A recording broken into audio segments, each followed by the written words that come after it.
স্মৃতিসৌধের কি কর্তৃপক্ষ নাই? এরা কি এগুলো দেখে না? এদের কি দায়িত্বের মতো পড়ে না এগুলো বন্ধ করার?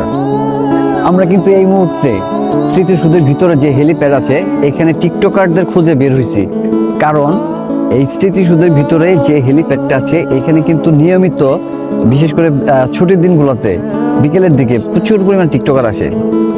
আজকে আমরা দেখব যে তাদেরকে পাই কিনা। চলো, এই যে এইটি হচ্ছে সেই হেলিপ্যাড। এখন বিকেল হলে এখানে কিন্তু লোকে ভরে যাবে, সব টিকটকার দিয়ে ভরে যাবে। এরা নাকি বিভিন্ন অঙ্গভঙ্গিতে নাচ করে, ডান্স করে, গান করে, অভিনয় করে। আজকে আমাদের ইচ্ছা ছিল এদের দেখার, কিন্তু যদিও এখন 2টা বাজে, আমরা মনে হয় পাবো না, কারণ এখানে বেশি সময় থাকা যাবে না, কারণ প্রচুর গরম। এটি কিন্তু হচ্ছে সেই আমাদের জাতীয় স্মৃতিসৌধের হেলিপ্যাড। এখানে বিকেলে প্রচুর পরিমাণে টিকটকার আসে, নাচ করে, গান করে, অভিনয় করে। কিন্তু দুপুর টাইম তো, এখন কাউকে দেখাইতে পারতেছি না। তবে আমার মনে হয় আর কিছুক্ষণের মধ্যেই তারা চলে আসবে। আমাদের আজকে টার্গেট ছিল তাদেরকে খুঁজে বের করা। দুঃখের বিষয়, আমরা আজকে আগে চলে আসছি, যে কারণে আমরা তাদেরকে খুঁজে পাচ্ছি না।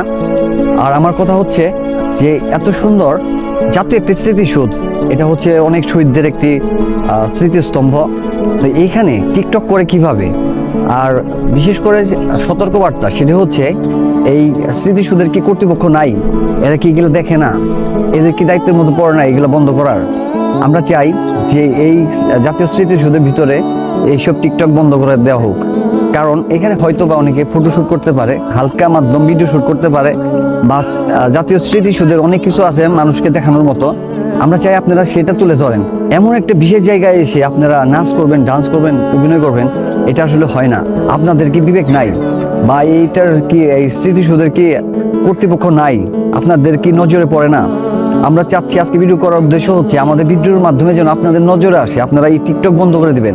আমাদের সাধারণ জনগণের দাবি, আপনারা এই স্মৃতিসৌধের ভিতরে যে যারা টিকটক করে, এই টিকটক বন্ধ করে দিবেন।